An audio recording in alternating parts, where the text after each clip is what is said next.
What's up guys, my name is Abel. Welcome back to my YouTube channel, starting over in Spain.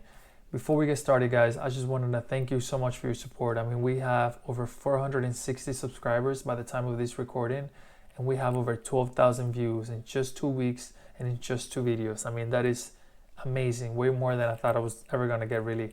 So thank you so much. So in the last video, we talked about visiting Spain for the first time and to see if we liked it enough to actually move there. Spoiler alert, we did. In this video, we're going to talk about actually applying for the visa that helped us ultimately move to Spain.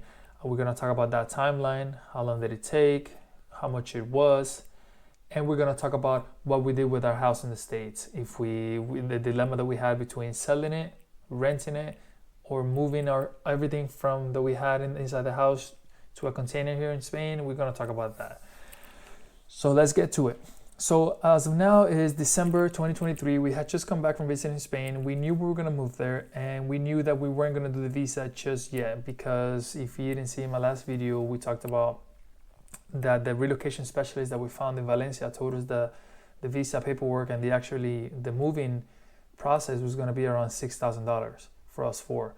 So we were like, you know what, let's put a pin on that and actually let's wait if my wife's citizenship paperwork comes through before then.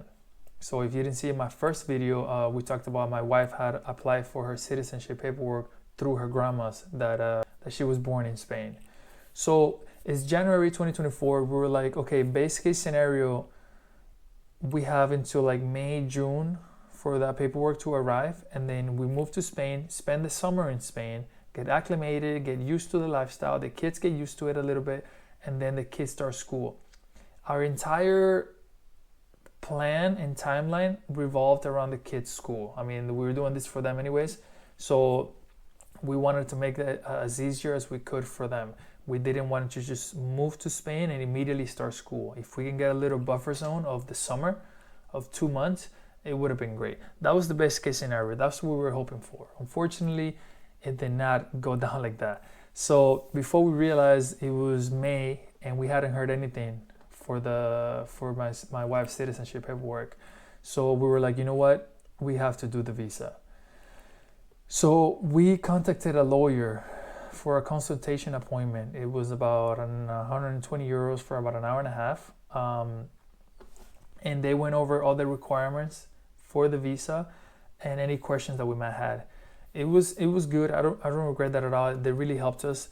But as soon as the consultation appointment ended, we were like, you know what, let's get to this right away. Because the lawyer told us that if we applied in May, most likely by mid-July, we were good to go. So by this point, the dilemma is starting, because we are applying for the visa, which took longer than we thought, because we had to get a lot of paperwork. We had to get a lot of new birth certificates, new marriage certificates, because it can be older than 6 months. They have to be translated by somebody who they refer to, and they have to be apostille, which is, for example, if the birth certificate is from Tennessee, the state of Tennessee seals it, stamps it, making it a legit legal document that it can be used for another country, in this case Spain. So that took a while, that took some money. So guys, the visa, how much it costs. So here's everything we did. As you can see, it's a lot, right? Between passport photos and all the way to like translation and apostille. So the total of this was actually 3,293 bucks just for the visa alone, which it's way less than 6,000. But I'm pretty sure that with that relocation specialist, I'll still have to pay for pretty much all of this. So I'm pretty sure they weren't gonna pay for it. Anyways, it was still less than 6,000. So by the end, it was like mid-June when we applied for the visa. So the kids are already done with school. We're already in the summer. We're waiting for the visa, and we're thinking, okay, so now what do we do with our house? We have a house in Tennessee, which we were renting, and in our mind was like, okay, we're gonna sell that house, use that money to help us with the move. But we're like, okay, most importantly, what are we gonna do with the house that we're currently living in Boca Raton? So are we selling it? Are we renting it? Are we moving our furniture to Spain? Are we selling everything inside the house?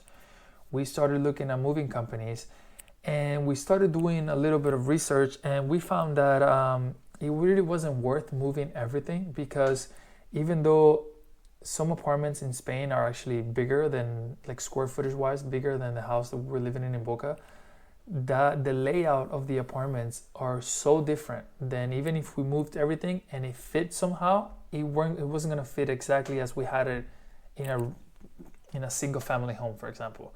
So we decided, you know what, we're gonna sell everything. We're gonna sell furniture, we're gonna sell all our bedroom sets, the kids' bedroom set, computer tables, computers, TVs, everything. We decided we're gonna sell everything. So as far as selling or renting the house, we were like, okay, we have to rent the house. Our interest rate is really good. It really made no sense to sell. So we were like, we're gonna rent the house. We talked to a property manager and we told them our situation. They said that no problem, as soon as you get that visa, let me know so we can start moving the process. So by this point, school starts in the States in about a week, and we still haven't heard anything from neither the citizenship or the visa. So we have a choice to make. Do we put the kids in school in the States, and then if, let's say, 2 weeks later, 3 weeks later, the visa comes, we move, we take them out of the school, we move to Spain, in a couple of days they start school again over there in Spain? Or do we not put them in school, we don't get the materials, we don't get the uniforms, and we just keep them in the house, hoping that in that extra month of buffer the visa was going to arrive, and then we just move to Spain and they start school in Spain first day? We decided, and it was risky, to be honest, but I think it was for the best. We decided that we weren't going to put them in school. We didn't want them to get used to having their friends around again, and then all of a sudden, boom, we take them out, and it was going to be a bigger shock for them that it's already going to be. So school starts in the States and the kids are home. By this point, my wife had already quit her job. She was working at State Farm. She quit her job, basically retired. She's going to school. So we're basically all at home waiting for the visa. School already started in the States, and the girls are at home. The first week passes. The middle of the second week, by Wednesday, we were kind of freaking out a little bit, and me and my wife decided, you know what, if we don't hear anything by this weekend, on Monday, by the latest Tuesday, the girls start school. I mean, it was just like, we felt so bad that even though we had like 2.5 more weeks before school starts in Spain, but we didn't know for a fact that we were gonna get approved. Like, imagine if we had gotten denied, and then the girls have to go back to school, but they already missed like 2 weeks by this point. So we're like, if we don't hear anything about this weekend, the girls start school next week. So guys, incredibly so, by the next day, Thursday, we got a message from the consulate saying your visa has been approved, it's ready for pickup. We picked it up on Friday. I immediately called my property manager and I told him, hey, the house is ready, come take pictures, do what you gotta do, and put it up for renting. While the house is being put for rented, we starting selling everything inside the house. We're putting everything in Facebook Market. We're having people come over the house all the time to look at stuff. We're doing garage sales. We're doing everything to get rid of everything. We're giving stuff away to our family, to friends. And between all that, people are coming to the house with their own realtors to look at the house to see if they like it enough to rent it. Lucky for us, we found this French family who had just moved from France to Boca, and we're looking for a house. They had 2 kids, and basically they did what we were about to do. And not only that, but they wanted the house with a lot of stuff already on it. Since they didn't have anything, they wanted the house with the couches, TV, some bedroom sets, some kitchen stuff. So we were gonna sell it to them. So it actually worked out perfectly. I called my property manager. I was like, hey, if there's no problem, I would rather have this family live in the house because it works for us. If they pass the application or whatever, it just works better for us this way. And it turns out that everything was good, and they ended up staying with the house, and they bought a bunch of stuff for the house for us. So that made our life and our move a little bit easier.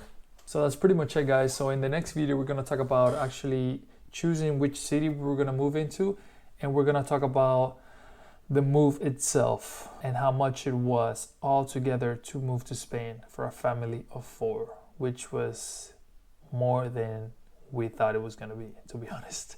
So once again, guys, thank you for your support. Make sure you like and subscribe, and leave a comment to see did we make any mistakes, did we risk a little bit too much. Just let me know what you guys think, and I'll see you in the next one. Deuces.